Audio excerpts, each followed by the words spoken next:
Words you can't. That's can't definitely say. one of those words we got to be careful about. Hey, welcome, welcome, welcome. I'm hanging out here with my buddy Eddie McFarlane in the Toolshed, and I just found out Eddie was voted the most interesting man in the trades. Congratulations. I don't believe that. You don't believe that? No. I was the only person that voted, but hey, you got one vote, and that really counts. Okay, awesome. Wow, thank you. I would vote for you. How's that? Hey, today we got a great episode for you. We're going to talk all about sharing solutions, giving people options when you're finished the diagnostic, and hey, the Toolshed is a place that you can stop by for about 15 minutes a day, sometime throughout the day that works for you, and we'll share some tips with you to make every job just a little bit easier. And this beautiful Toolshed, one-of-a-kind original. It is a one-of-a-kind original. It's brought to you by Schedule Engine. And today's episode is sponsored by our good friends over at Emerson. And I'm excited about today. It's Thursday. Whoop, whoop. We have a ton to get through, but I've noticed your intros are getting longer and longer. It's good. It's good. Pad.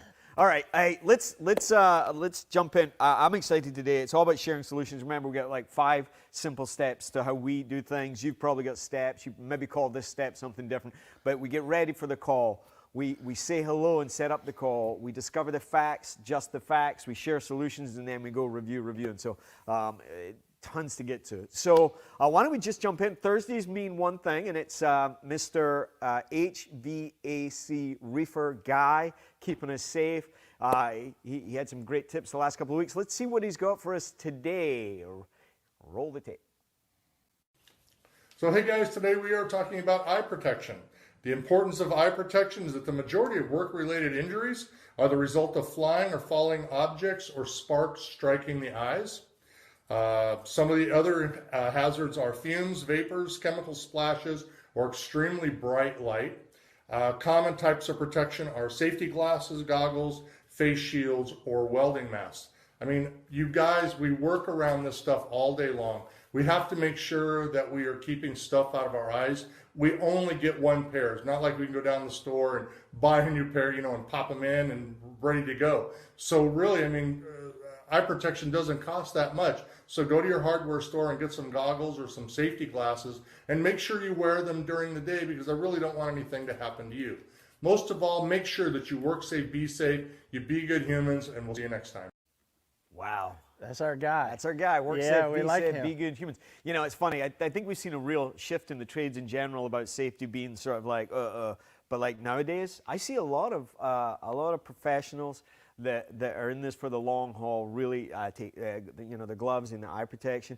Have you ever had anything going on? I haven't. Yeah, I like usually when it's overhead, like an addict's or whatever, it's tiny flecks, and that stuff that'll ruin your day real quick, and God forbid it's anything worse. So go ahead, let's follow Mr. HVAC Reefer Guy's advice and wear that eye protection. As always, you can find him on the Instagram, the socials, the YouTubes. Follow him. He's a good human being doing good stuff. So that's that. I do want to mention briefly, next week we are doing a tool giveaway every day. We got some really cool stuff. So bring a friend to the shed and then tag them in the episode, and you'll be entered to win. So somebody's going to have a really good chance of getting some swag. So we don't do a lot of math, but my math was like you got a 1 out of 600 chance. Yeah.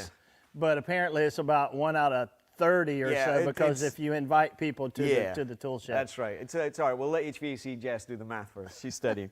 All right. Let's do company shout-outs. Jerry? Hey, we got one. We got some. This is a good one. This is a really good one. Look this at this, hat. man. My Someone hat hooked collection us up. Yeah, look. This comes from all the way from Kansas City. This is Lutz Plumbing, and the team there, Amber Lutz and Kira Scruggs, and of course Kevin. Hey, thanks for taking care of us. We're going to be a little late for our first call, but we're ready to go. We'll be there. The trip charge from here at Kansas City might be a little much, but we're on our way, and they're just doing good things. They've got a great story. We're actually hoping to cover some more of those stories in a little bit, and then yesterday we were in that Facebook group, and 60 or so people introduced themselves. There's people from all over the country saying hi, and people just like the Lutz Plumbing crew. So I'm pretty excited to see everybody, and they're out there doing good things and being good humans too. So yeah, Anyway, tons to get into. So let's jump right in. What are we talking about today? So we're going to talk about sharing solutions or sharing options, whatever your company calls it, and we're going to kind of break that down. Yeah. And like, this is an important step, so you want to make sure you get this step right. And the people that we've worked with, the technicians, guys and gals over the years that were really good at this option, this piece. It really helps the customer, it helps the company, it helps you, it helps everybody. There's lots of reasons. So, it's funny, we mentioned Charlie Greer the other day, and he had a saying that I really loved, and you probably heard me say it. He's always about, he talks about, it's our job to help the customer save the most money possible long term.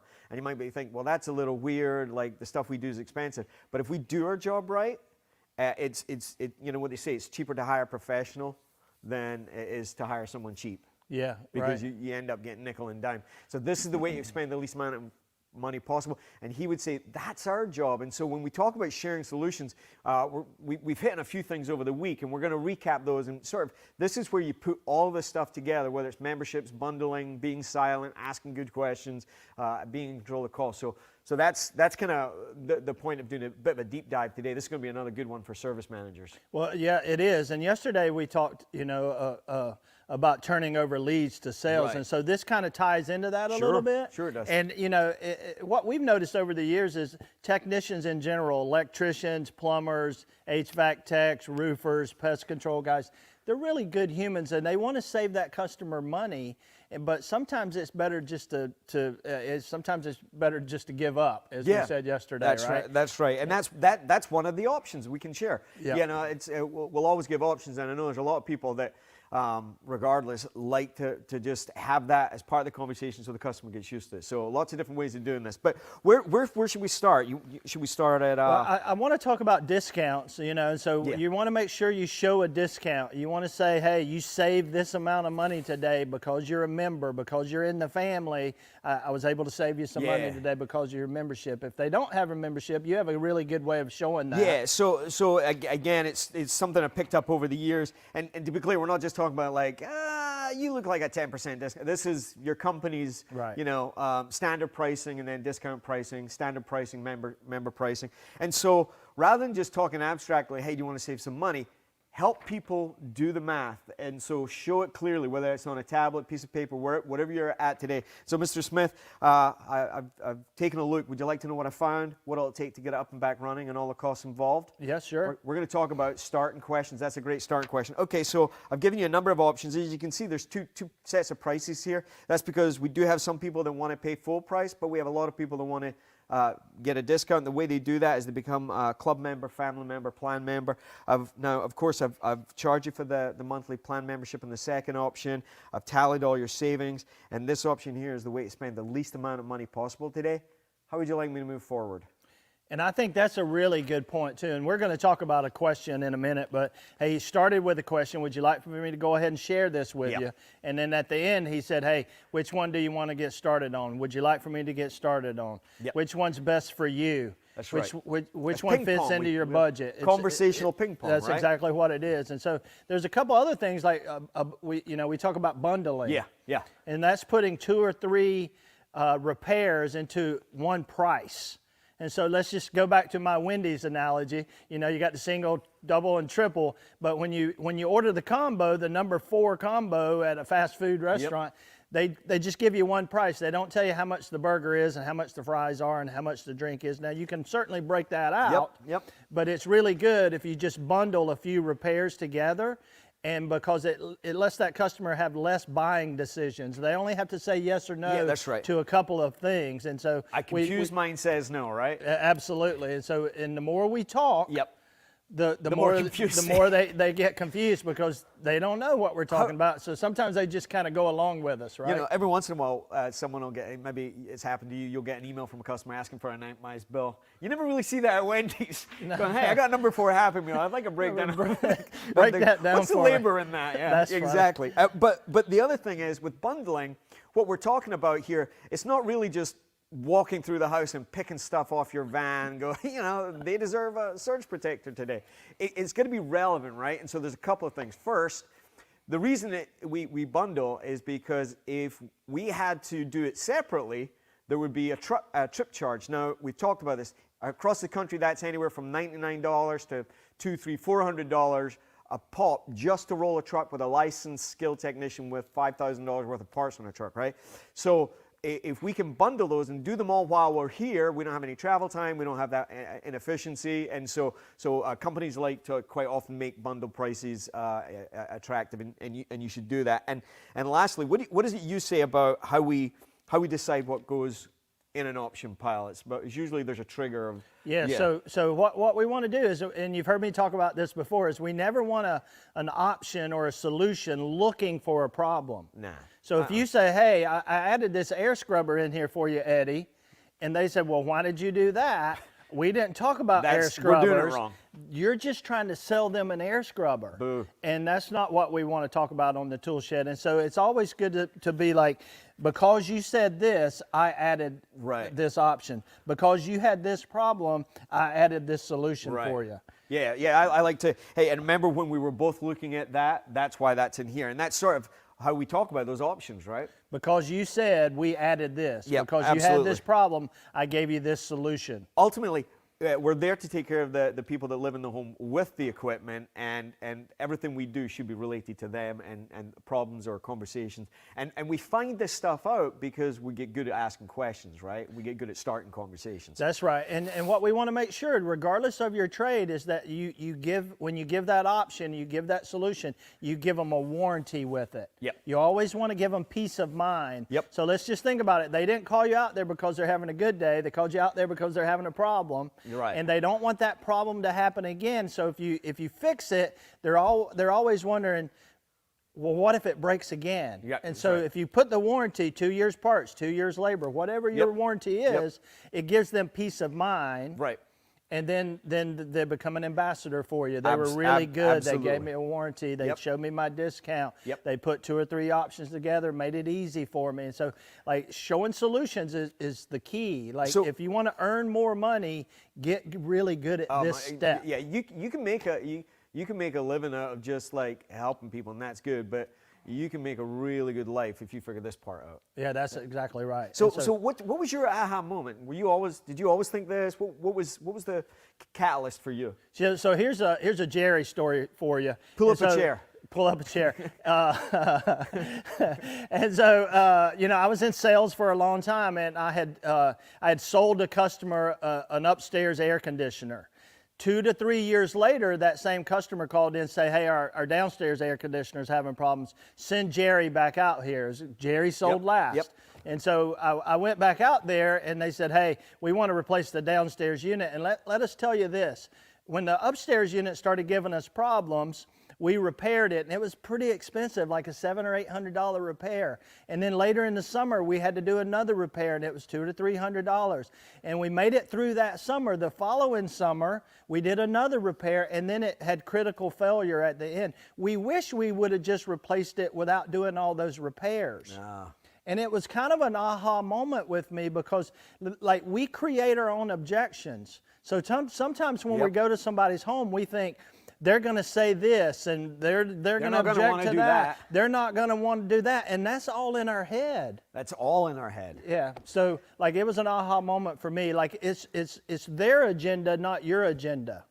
So what's you talk about how you control the call, not the customer? Yeah, that's super duper important. Like you can't control the customer. You shouldn't try. But you can control the call. And so it would sound like, hey, if you're the customer, and I say, where would you like to start? I'd like to start at the thermostat. You got a plan. It's and your call. Where do you like to keep the thermostat in the summer? Where do you keep it in the winter? Right. And all those are great questions because I'm controlling the call. Right. Because you've done it hundreds of times before. The customers maybe done it never, once, twice, right? Yeah, absolutely. Hey, let's talk about the tip that we got yesterday from one of our shedders. Yeah. Like we're up here like a couple of clowns doing all the work. Meanwhile, there's genius watching us, and it was Brian, right? Brian Southers. And listen, like when we started the tool shed, we said from the very beginning, we're going to share the information that we have, and we're going to openly and freely share it with people, but we want you to share information with us. And so I do this thing, and I teach people, like, Ask, don't tell. That's right. And it's all about, like, don't tell them their unit's 12 years old and they need to replace it. It sounds more like, do you know how old your unit is? Right. Do you typically know how long they typically last? What do you think we should do about it? Brian says, hey, I noticed that a couple of years ago you did a $500 repair, and then last year we came out and we did a repair on it again. Do you think this unit's reliable? That is such a great question. Do you think this unit's reliable? And then, of course, Stop. Stop Right? talking. Let that because that's what we call a pregnant question. That's like got stuff in it that, like, they'll think about that for a while. So listen, we could easily we'll probably do a second episode on this because there's so much to get to, but we're at time. So if you've got other tips like that, get them in there. And remember, the job is to share solutions. Clean your mental reset button, get in there, and then today's challenge: on every single call, share multiple options. Even if you're just usually doing the one, try and do two. If you do two, try and do three. Give the customer options and tie it to the customer's needs, concerns, and wants, and be that trade blue-collar hero today. We'd love to hear about it. Thank you for coming to the Shed today, brought to you by Schedule Engine, sponsored by Emerson. At this point, hundreds of thousands of people viewing these, just like you, trying to find a way to make their job, life, work a little bit easier. Gerald? Hey, be good out there so you can do good out there. Have a great day. Thanks for stopping by the Toolshed. Hey, don't forget, next week we're going to do a big giveaway. Invite your friends. Have a great weekend. Thanks so much. Jerry.